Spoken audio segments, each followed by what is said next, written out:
It's Sunday, March 9th, about 6:30 in the morning.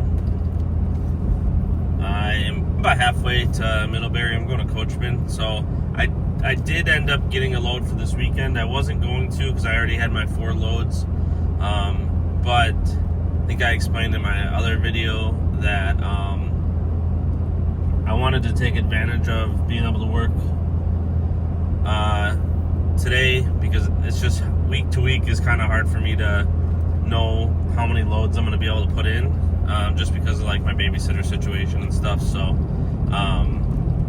yeah, so I decided to go ahead and do that. I did ask for a shorter load just so I'm not gone like all day. So I'm going out to Sterling, Illinois, and originally I had gotten a load and it was going to Elkhorn, Wisconsin, which is our shortest load. I already went there once this week. It only pays like $4.20, which would have been fine. But then the dealership switched what location they wanted it to go to, and I think it was going now to like Fox Valley or something. That is a pretty long load. I probably could have taken it, to be honest. Like, it would have been fine. But I don't know, this one works as well. So I did let my dispatcher know I could take that one to Fox Valley on like Tuesday. So I didn't hear back, but we'll find out if someone else took that one or if that's something I'm going to do this week. So yeah, I'm going over to Sterling. I got both of those loads are coming out of Coachman, so a little bit further drive to get the unit, but overall Sterling's not a bad drive. It's kind of a shorter load. The only downside is usually I pick up a lot of wind over there, just all the cornfields and stuff, going through like kind of near Rockford, Illinois and all that. So hopefully it doesn't feel windy today. I haven't even checked what it's like over in that area, so we'll see. I think this one is a little bit larger unit than what the original unit I was getting. I think the original one was like a single axle, small little unit. But we'll see. Hopefully it'll be easy to find at Coachman. I did end up having that parade yesterday that the truck was in. Did awesome. I got it cleaned up before. Cleans up nice even with 142,000 miles on it. Worked out perfect. We had a couple people in the bed of it throwing candy and had all like shirts and stuff that were getting thrown. And my daughter I have like a hard folding cover, so I had it folded all the way up to the last section, and she was able to stand up on there and throw stuff out to the people, and she was having a good time with that, so that was pretty cool. Did have one little scare.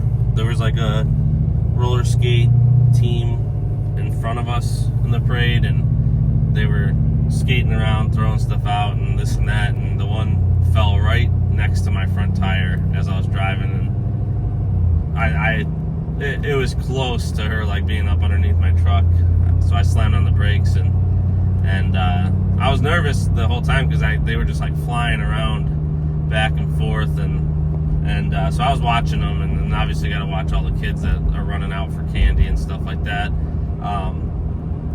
But that was really like the only close call, was that roller skater lady taking a spill right down on my front bumper there. Yeah, that was good. I took all the stuff out of the bed of the truck, and I took off my hitch, my mud flap, all that, so then I had to put it all back in last night, which was fine. I left my mud flap off just to kind of see if I notice a difference in mile per gallon by Deadhead to Indiana here. So the only downside is I probably should have reset my trip, because I filled up the night before the parade, so I really didn't have any miles on the truck, and it just going through the parade like tanked my average mile per gallon, because I was basically sitting there idling, going a few miles per hour. So this morning when I got in the truck, I think it read like something crazy, like 7.5 miles per gallon or something like that. So it's gone up quite a bit. I think it's probably safe to say the miles per gallon is better with the mud flap off. But I don't have I should have reset it before I left, because then I would know for sure. It feels like it's better, but my average mile per gallon right now is only showing like 14.6, but I know that's not correct. It's because it started off so low from all the idling, hour or so of driving to the parade idling. So like I said, I should have just reset it, because I don't really know. I don't have any hard numbers to show. I don't know what my actual mile per gallon is. What I could do, and I'm probably not going to fill up in Indiana to see how much I use deadheading, because I'm still at 99% fuel, even though I drove 95 miles. So that's kind of the only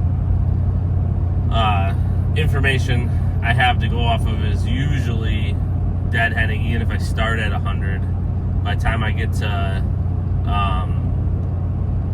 Middlebury, I'm usually around 85%. So I'm about 50 miles out of Middlebury at 99%. I started at 99, so it's basically saying I haven't really used any. So we'll see. Obviously, that's going to tank down pretty hard when I hook up a trailer.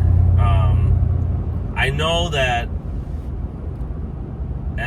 I can usually get about 800 miles to a tank, just deadheading. Or just, let's say I just jump in my truck, no trailer, and I drive to Florida. I would probably get at least, if I keep it below, say, 75 miles per hour, I'm probably going to get 800 miles to my tank, my 48-gallon tank, or better. Right, so right now it's showing that I would get basically 700, but it goes off what your average mile per gallon is, so that number is kind of off too. So, yeah, but my mud flap is super easy. It's just 2 pins to put it on, and as the mounting bracket stays up underneath the truck. So if I'll probably continue to try this, and I'll try to make it a better test the next time I deadhead. I'll reset maybe I'll just take it off after I deliver this trailer, because I've got about 100-mile deadhead home after that. So maybe I'll take it off, reset the mile per gallon, and I can do the data then, and at least then it's in the same video. Because I've been told that, or at least the videos I've watched, is if you take off the mud flap, you will get better mile per gallon. And I just haven't been doing it. And I don't really have a good reason other than lazy. I just want to get the trailer off and get home, so I just don't even mess with the mud flap. But I forget how easy it just pops on and off. So I think, if I can, I'll test it. And if it actually does make a difference, it would be stupid for me to not take it off. And I'll be honest, it does, the truck looks better when it's off. It doesn't look like it's a work truck as much, I guess. So I did put the weight distribution hitch on, which I don't know if that's really going to affect my miles per gallon, whether it's sitting in the bed versus on the truck, because that's not blocking the airflow underneath the truck. But I just didn't want to. I actually just didn't want to forget it, so I put it on, locked it in place. But I should probably take that off so it's not just in the elements while I'm not towing, because I paid $1,000 for that hitch. But I've been considering just getting since I'm not required to use a weight distribution hitch, and I don't even use the bars, I'm just using it as a regular hitch. I'm thinking about just getting an adjustable, something that raises easier than this one, because I have to actually break the locking nuts and stuff on this one in order to adjust the height. But I can just, I have a B&W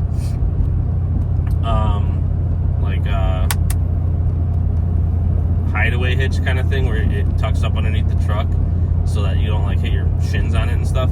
But it's for a 2-inch shank, and I have a 3-inch shank, so I have to reduce it down.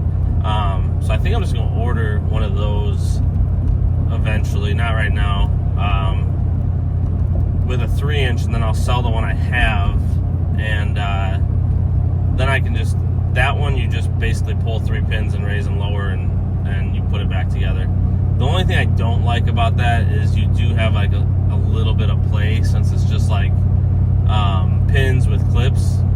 But I've towed a lot of miles with those, with my work trailer and stuff. And my work trailer, when I had it, weighed 8 to 8,500 pounds. So it's not like it was a small load, and I never had any issues with it. So I think I probably will order one of those. I just don't want to use the one that's been reduced. Like, I used it a few times where I had to reduce it down twice. I don't mind reducing it down once, but something about reducing it down twice. I'm sure it's fine, but I feel like I'm getting more play with it reduced down twice. So if I can just get a 3-inch and not reduce it down at all, I think that would be ideal. But kind of go from there.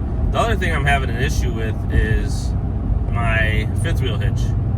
I have the Ford factory puck system, and this hitch that I bought is made for the factory puck system. It sits in place and you just lock it down. I cannot get that thing to lock down, and it's sitting in there. The hitch is brand new. I bought it off somebody that used to sell hitches. He shut down his shop and he had this one left over. I can see it's brand new. The handle's not even mounted yet. Like, he gave me a box with all the brand new stuff.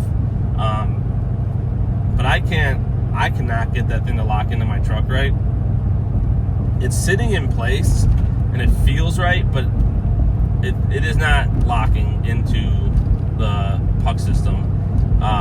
And to the point where, like, I could probably force it, but I feel like I'm gonna break the handles off of the 5th wheel hitch where it locks in place, and that's not gonna be beneficial. So, and I just don't feel like it should be that hard. So I just gotta do some research or something. The guy that I bought it off of, he still works like mobily, doing like trailer receiver installs and stuff like that. And he does like strobe lighting and stuff on trucks. He does it all mobily. He has a mobile setup. So he said if I had any issues to let him know. So I think I'm gonna do a little bit more research, and if I can't figure it out, I guess I'm just gonna reach out to him and see what he would charge to come take a look and see what's going on. I don't know if there's something wrong with the factory puck system on my truck, or what the case might be. So I just can't get it to lock in, and I just want to make sure it's right. I feel bad because I told my dispatcher like I was gonna have a hitch going on like 3 weeks ago. I have the hitch, I can't get it right. And I just want to make sure it's right. But I messed with it a little bit yesterday when I put it back in the truck. I will say the one for the Ford is so much lighter than the one for the Ram. Like, when I could pick this one up, put it in the bed of my truck with, I'm not gonna say no effort, but it probably doesn't weigh more than like 150 pounds. So I don't need anybody to help me pick it up, put it in the bed of my truck, get it into place. Whereas like the Ram one that I have from Kurt, it's got to be at least 200 pounds, and it's just awkwardly large with the stance, and it is extremely difficult to get in and out of the bed of the truck with one person. Like, I can do it, but it's not comfortable. So I do have that one for sale. I haven't had any hits on it yet. I listed it for like $50 more than I paid for it, just because I figured someone's gonna talk me down. And I'm hoping to recoup my money since I didn't use it at all. It's just my mistake for buying the wrong one. The guy did tell me it was for a Ford, even though it was for a Ram, but that's besides the point. I should have done my research. But yeah, I'm gonna leave it up for a little bit at this price, see if I can get, what I paid for it. If not, I'm gonna have to take a L on it. But I figure with the spring coming up, people are gonna be looking for 5th wheels to pull their campers and stuff, so maybe it'll go. I'm gonna make another video with, I guess it's not an issue, but a disappointment in the truck. what that is I noticed yesterday pretty much. I saw it the other, like, Friday, I think, and I thought it was like rock chips in my front bumper. My painted steel front bumper is rusting really bad.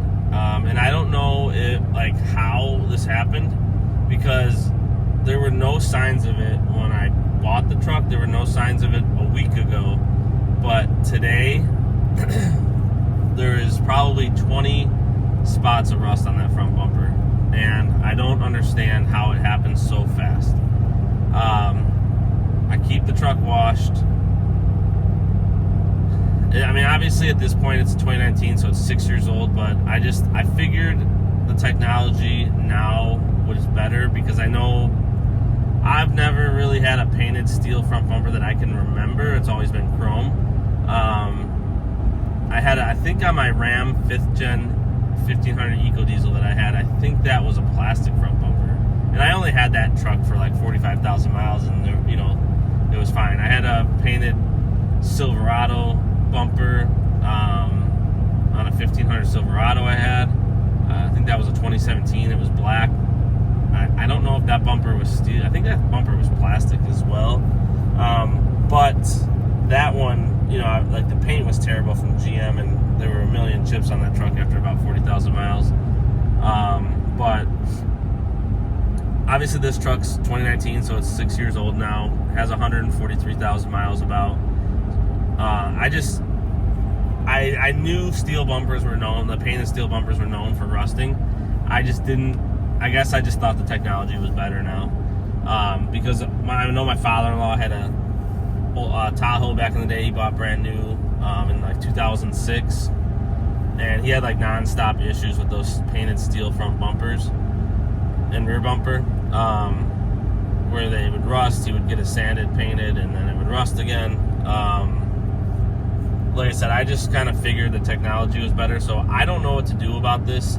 I don't know if it makes me sick, because I did pay a decent amount of money for this truck. Don't get me wrong, I didn't buy this truck brand new for $100,000, but I paid like $46,000 for this truck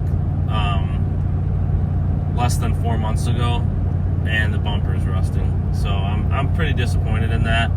I don't know if I take it to a shop, have them sand it down and paint it, if I sand it down and rhino line it myself, and just make it black. My wife, she thinks that the truck has too much red on it anyway. She's like, why don't you just rhino line the front and rear bumpers black? I don't mind doing that, but at the same time, I think then I would want that strip across the bottom, and I really don't want to do that myself on a truck that was near $50,000. So I would probably take it to a shop and have it like professionally done. I don't think that's a bad idea, because I think it's going to protect it. I think it'll look okay, especially if I eventually get some like black wheels, which was in the plan, just not right now. So is what it is, I guess. Chalk it up to that. But I want to get it fixed, whether that's just getting it resprayed, fixed and resprayed, or I find like a takeoff bumper of the same color, which I think is going to be kind of hard to do. I don't know. I gotta inspect the rear bumper a little bit better. I haven't seen any rust on that one. There's some scratches and stuff, but I think that was all from like the previous owner. I don't know. I'm a little bit disappointed. I was gonna get my truck ceramic coated. I'm gonna cancel that, because that was supposed to be this month, and it really doesn't make sense, because they would ceramic coat that bumper, and I need to get that bumper fixed. So yeah, just a little disappointment. Like I said, I'll probably make a dedicated video for it, because I'm trying to find answers, and I posted on the Facebook pages, and I have not gotten any answers on it. What my best options are, whether maybe there's a bumper out there that I can just replace it with that's aftermarket that looks good. The only thing I got to figure out then is like the cameras and sensors. I don't know if there's any cameras in it, but there is sensors in it. And I know sometimes it's a hard transfer over when you go from the sensors in the factory bumper to an aftermarket. But we'll get it figured out. It's not the end of the world. It's not like the truck's failing. It's just not how I want it to look. And like I said, just a little bit disappointing overall that it has those rust marks in it, and it's just really odd how fast they showed up and how many. Like I could see if it was like 1 or 2, but it's like, you know, it's like 20, 25 spots probably. I'll try to maybe get a video of it, but like I said, a little bit disappointing. Still love the truck. It's just don't love that, you know, I would hesitate, like if I was buying a new truck today, I don't know that I would buy a top model, like a Platinum or a Limited with painted bumpers, because, you know, imagine paying $100,000 for a truck thinking you're going to keep this thing for 10 years or something, and halfway through the 10 years and your $100,000 truck that's probably, maybe just, if you're lucky, just getting paid off, already rusting. You know, then you buy an aluminum truck like the Lumina Duty so that it can't rust, but then they put steel bumpers on it that rust. So I don't know, I'm venting a little bit at this point, so I'm gonna end the video here. Like I said, I'll do either an inspection. I'm hoping that the parking lot at Coachman isn't super muddy. It's been pretty chilly overnight at least, so hopefully it all froze up. Otherwise, might be a muddy mess in there. We'll see where I'm picking it up at, what lot it's at, if it's even in the mud. But good weather looks like coming up. Spring might be here early this year. I do have to start doing work for my business soon, so I'll get to start navigating that situation soon, trying to balance both jobs. Alright, I got this trailer hooked up. I was wrong, it is a small one. I realized when I looked back at the 2 that I got sent, they're the exact same trailer, just different VIN numbers, so they're both small. This one's going to Sterling, the other one was going to Fox Valley. I did see it still sitting there, so maybe I will get that for Tuesday, which would be pretty cool. That one pays a little bit more. It's like $670, I think. But these little ones, single axle, 22 footers or whatever they are, they tow pretty nicely. So I still have like 88% fuel. You know, I'm obviously already on the road. I've been on the road for probably about a half hour, so I'm gonna make it no problem to the drop point in Sterling on this tank, so I shouldn't have to stop at all. I got about 3 hours left, 3:15, somewhere in there. It's a short run. I looked it up. I think it pays like $470, so it's not a high paying load. I think it's our second shortest load or least paying load. But that's fine. That's kind of what I wanted for Sunday. It was just something quick, easy. I scared myself though. I got there to Coachman and the gates were all locked, and I was like, man, I screwed up big time. I knew I could pick up on Sunday, but I thought I looked at our sheet and I thought it said 6 to 9 a.m. And it was like 9:20, so I thought maybe the guards were gone for the day, and I didn't know what I was gonna. I didn't know. I mean, I wasn't gonna stick around. I would have went home and got, you know, just ate the gas and time, unless I could have got something from, like, you know, our storage lot or something that might have been set out at Sterling or Jayco or something. But I don't know if we have anything. So, but you know, I contacted my dispatcher. He's like, "Oh, the guard's probably out guarding right now. Like, you know, give him a call." But I didn't see any number. But I was like, "All right, I'll sit there." And then, sure enough, he pulled up and got me all my stuff. But I was freaking out a little bit. That would have really, really sucked to get there and not have a load and have to just drive 2.5 hours home. Waste, you know, 6 hours, 5 hours, whatever it would have been on a Sunday, and just eat the costs and everything. So it worked out. Got my unit. I ran into another issue so I adjusted my hitch a couple times in the last couple weeks, my weight distribution hitch, to kind of come up and try to get rid of some of the nose diving on some of the trailers. But it was too high now for these little trailers. I couldn't raise the jack high enough. It just wasn't going to work. I would have had to either pick it up and set it on the ball, and I didn't want to do that. So what I ended up doing, instead of breaking the hitch down and lowering it, I just swapped it out for my little B&W turnover one. But it's the one that's reduced down a couple times that adds a little bit of play into it. But I mean, it's locked in place. I got a locking hitch pin, so it can't go anywhere. I figured with these little units, especially if I pull another one, I'll just leave this hitch on and run it all week. Or run it, you know, if I pick up that one, take it up to Fox Valley, I'll just leave it on for that one too. I think this trailer only weighs like 3,300 pounds. Like it's light. Only thing I just thought about. Oh, I got the keys in my pocket. I thought maybe I left the keys to the unit. That would have been terrible. They're in my pocket. So, yeah. So I just swapped it out and using that hitch and put my weight distribution in the bed of my truck, and I'll just leave it off until I pick up, you know, a larger unit. Trying to think. Yeah, that's pretty much it. It's a nice day out. I haven't checked the wind. I don't feel anything really. I'm sure there's something, but nothing really aggressive. Especially with this like smaller trailer, it shouldn't be catching a whole heck of a lot. Nice day out though, nice and sunny. It's gonna be like in the 50s, I think, which is nice. It's definitely, the weather is definitely getting better, which I love. I'm a winter person, but I'm looking forward to some driving in better weather. Let's just say that. And I'm looking forward to getting out there with my business and doing like the gutter cleaning, pressure washing, stuff like that. It's been a few years at least since I've really been out there, because I've had so many people working with me, or for me, I guess, that I really haven't done a lot of like the physical labor anymore. So I'm kind of hitting a little reset, getting some new people in, hopefully some people that work with a little bit higher quality. And but it's gonna allow me, or put me in a position where I gotta be out there doing some of the physical labor again, which I'm looking forward to it. Like I said, it's been a while, so that'll be cool. Should be starting that here soon. I gotta buy a new power washer.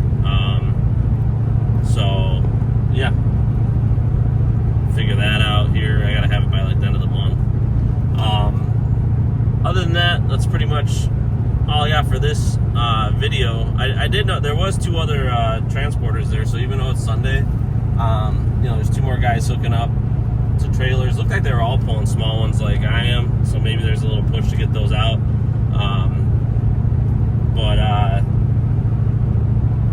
Yeah, I should have a load. I'll contact my dispatcher probably tomorrow. I'm not gonna run tomorrow. I usually take Mondays off, because I don't have a sitter. But so I'll take that off, and then we'll see what I can work the rest of the week. Hopefully I can get 4 loads in next week. That would be ideal. I don't know that I'll try to do a 5 load week again right away. This is my first time ever doing 5 loads in 1 week, and it will be my highest grossing week.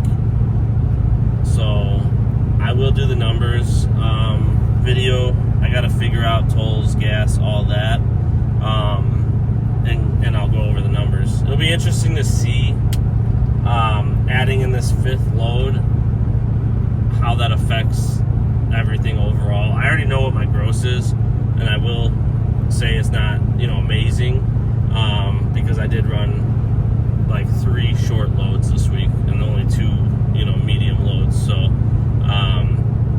you know, it's not like I was making a ton of money, but it's still good, and it's still nice. I think running 5 loads in 1 week, doing it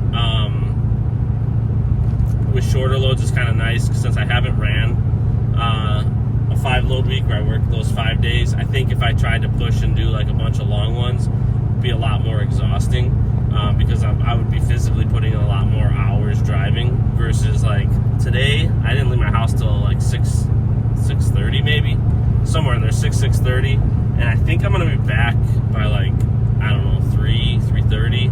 So probably like under 10 hours total. Again, it's only a $470 load, so it's not like I'm making bank or anything, but it's something, and puts a little bit extra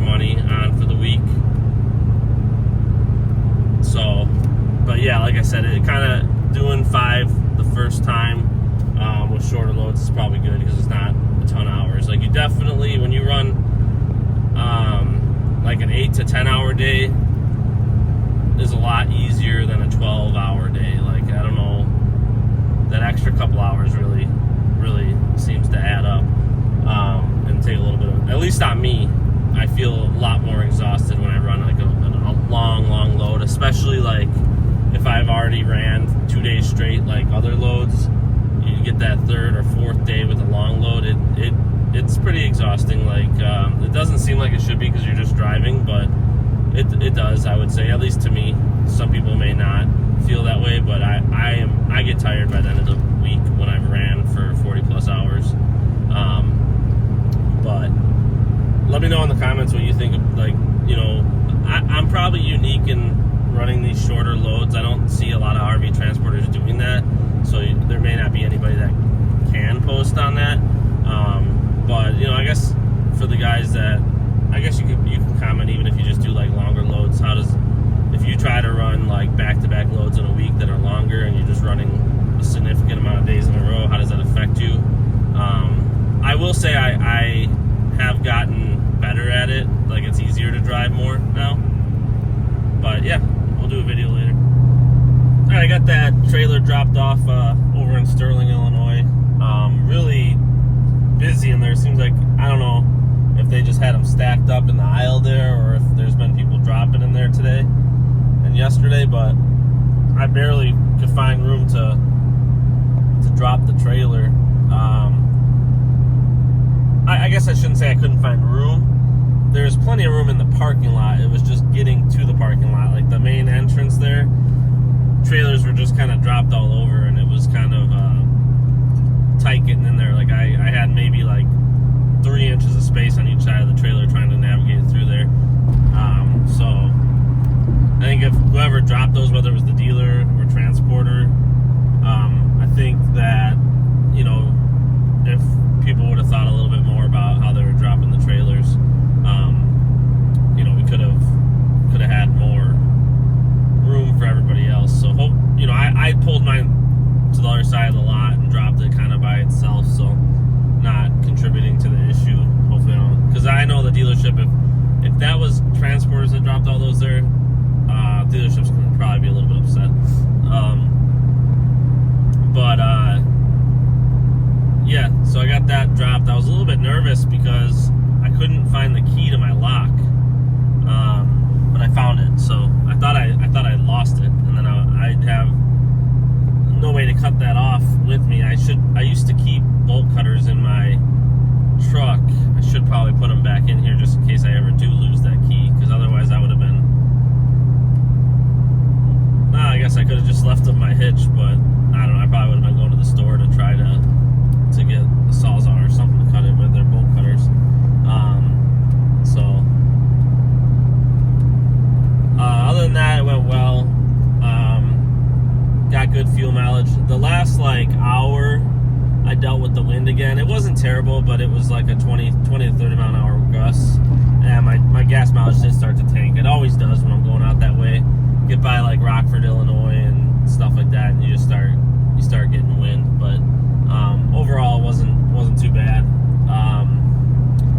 It's an hour and a half that head back home, so I'm under an hour right now getting over there. So it's a nice easy run, not far from my home. So I think in total, what was that? It's like 8 hours. I'm gonna get home at 3 o'clock or like 2:45, and I left at 6:30. So a little over 8 hours. Not too bad. 8 and a quarter about. $4.70 I believe is the pay.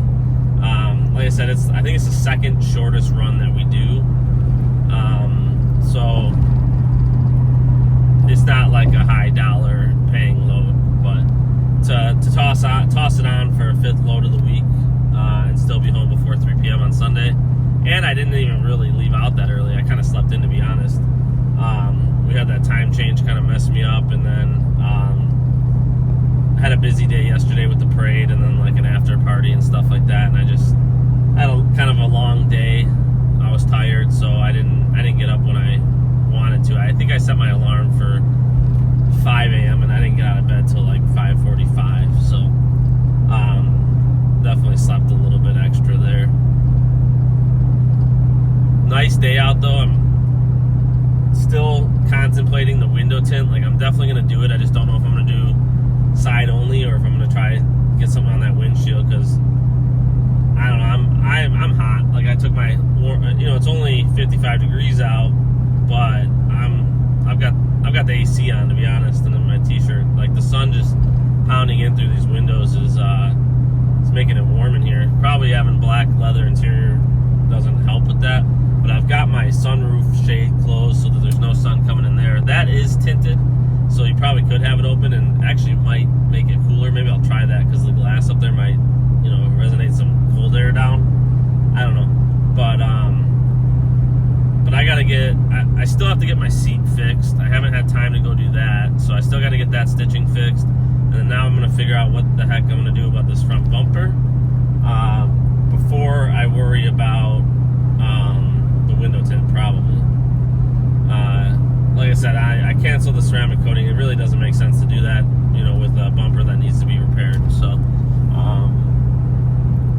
I gotta figure out what to do. I asked on the Power Stroke or the Super Duty pages, and I didn't get any responses. I gotta check and see if it even got approved by the moderators there. I think it has to go through a process, so maybe it's still waiting to get approved. But yeah, so want to get that bumper fixed before it gets too out of control and looks really, really bad. I don't think anybody really notices it while you're driving by. I'm noticing it because I saw it, and now every time I look at my truck, I'm seeing it. One of those type of things. But so I do want to. I may stop by a body shop and just see what they would charge, because I really don't think I could find a new takeoff bumper in this color. It would be pretty hard to do, especially it would have to be a similar model with sensor locations and stuff like that. So we shall see. But I'm not running tomorrow or Tuesday unless I do something like in the evening.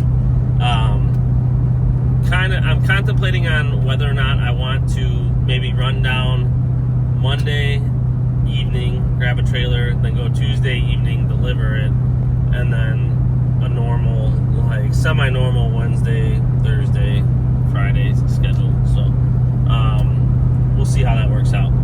But as of right now, probably not working on Monday, probably not working on Tuesday. But again, benefits to being able to throw a load on Sunday in case my week is not as profitable. So first time ever running 5 loads. Like I said, wasn't too bad. Ran a couple shorts in there.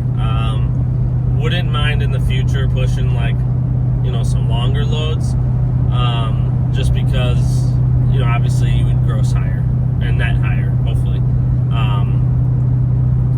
I think $3,000 is a pretty good week if I can get there, especially if that would result in grossing around $2,200-$2,300, or netting, I'm sorry.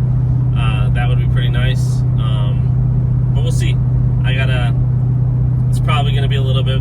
5 loads is really hard for me to run in a week. I feel like if I get 4 in, that's a good week for me. And I don't know really how that stacks up compared to the other drivers that are leased onto the company I'm leased onto. But I know obviously some of these guys must be running our longer loads, which would be the $1,100 paying loads or 550-mile loads. I haven't done any of that distance yet. Obviously the option's out there. I just haven't needed to. But I'm sure if those guys are out doing those loads, they're probably not getting as many loads in a week unless they're working 7 days a week, because you're not going to make that delivery in a 11-hour drive time. So with pickup, unless you live, you would still wouldn't even make it back. So yeah, the math doesn't make sense to me on that load unless there's no other loads to do. But if I can, can, I mean, it seems like it's getting busier. If I can stick to these loads where I can deadhead to pick up, deliver, and deadhead home, and still be within that 11-hour drive range, I think that's ideal. Like I said, allows me the home time I need. I don't have the expense of being out on the road overnight, or the inconvenience of that. But like I said, if push comes to shove and that's all there is, then I would be doing that as well. But we'll cross that bridge if it ever comes, I guess. But yeah, other than that, it looks like the next trailer I have, I'm pretty sure I'm gonna get that same trailer, but going to Fox Valley. I'm not gonna bug my dispatcher today, especially because it's not like I'm trying to run tomorrow. But I'll bug him tomorrow to kind of get my week set up. Because March is really going to be like my last easy schedule month, and then it's going to get hectic because then I'm balancing my business with RV transport, and I really don't want to give up RV transport because I like it, so I'm going to make it work, and even if it means working more than I'm used to, then that's probably what I'll do for now. But yeah, that's it for this video. I'll do one when I figure out what loads I got. Got the weekly numbers coming out soon, and then I've got a few other videos that I'm thinking about doing, so I should have some good content coming out. Again, like always, if there's questions, throw them in the comments, and I'll get them in the next video.